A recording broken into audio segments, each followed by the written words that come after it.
નમસ્કાર મિત્રો, સ્વાગત છે તમારું આપણી આ યુટ્યુબ ચેનલમાં જેનું નામ છે ગુજરાતી જીકેની જમાવટ।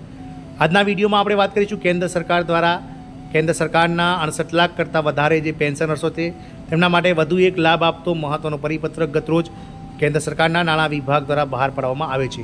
તો આજના વિડીયોમાં વિગતવાર જાણીએ કે મોદી સરકાર દ્વારા જે છે તે મોદી સરકારના જે ત્રીજી ટર્મના 100 દિવસ પૂર્ણ થતાની સાથે જ આ પેન્શનર્સોને શું વધુ એક મહત્ત્વનો લાભ આપવામાં આવે છે, જેને લઈ અને આજના વિડીયોમાં વિગતવાર ચર્ચા કરીએ।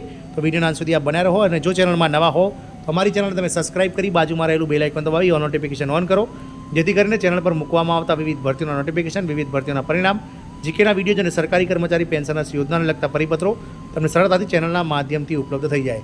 મિત્રો, કેન્દ્ર સરકાર દ્વારા ગતરોજ કેન્દ્રીય મંત્રીમંડળની જે બેઠક મળી હતી તેમાં કેન્દ્રીય સરકારના જે પેન્શનર્સો છે તેમના માટે ખૂબ જ મહત્ત્વનો નિર્ણય જાહેર કરવામાં આવે છે અને નાણાં વિભાગ દ્વારા આ જે મહત્ત્વનો નિર્ણય લેવામાં આવે છે કેબિનેટ દ્વારા તેને નાણાં વિભાગ દ્વારા જે છે તે મંજૂરીની મહોર પણ લાગી દેવામાં આવી છે।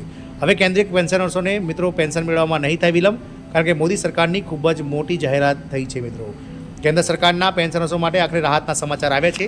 કેન્દ્રએ અધિકારીઓને નિવૃત્ત લોકો માટે પેન્શન મુક્ત કરવાની પ્રક્રિયા ઝડપથી બનાવવા માટે જણાવ્યું છે। કેન્દ્ર સરકાર દ્વારા હાથ ધરવામાં આવેલ નિરીક્ષણમાં જાણવા મળ્યું છે કે નિવૃત્ત લોકોને તેમના પેન્શનની પ્રક્રિયામાં ઘણી મુશ્કેલીનો સામનો કરવો પડી રહ્યો છે।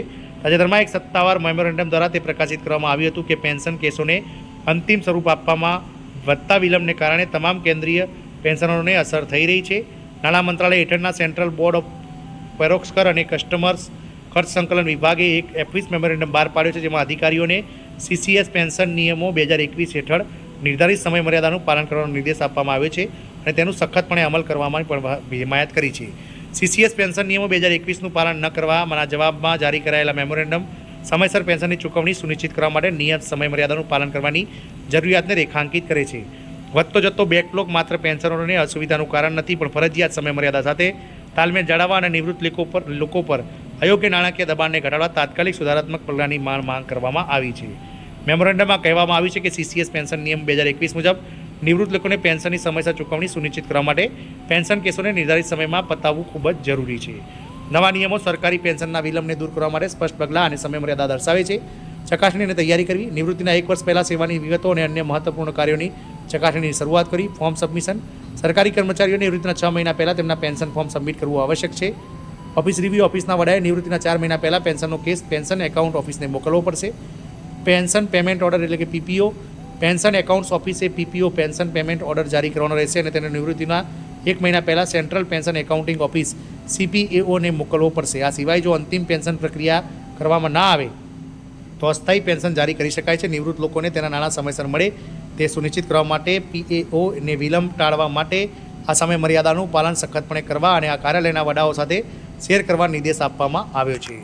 ખાસ કરીને મિત્રો, વર્ષ 2024-25 દરમિયાન નિવૃત્ત થતા કેન્દ્ર સરકારના કર્મચારીઓ માટે પેન્શનની પ્રક્રિયા સમયસર કરવાની રેખા, તો નિવૃત્તિની તારીખ, ઓફિસના વડાને પેન્શનર દ્વારા દસ્તાવેજો સબમિટ કરવાની તારીખ, તો નિવૃત્તિના 6 મહિના પહેલાં ઓફિસ વડા દ્વારા પેન્શન એકાઉન્ટિંગ ઓફિસમાં પેન્શન કેસ સબમિશન કરવા માટે 4 મહિનાથી વધુ નહીં।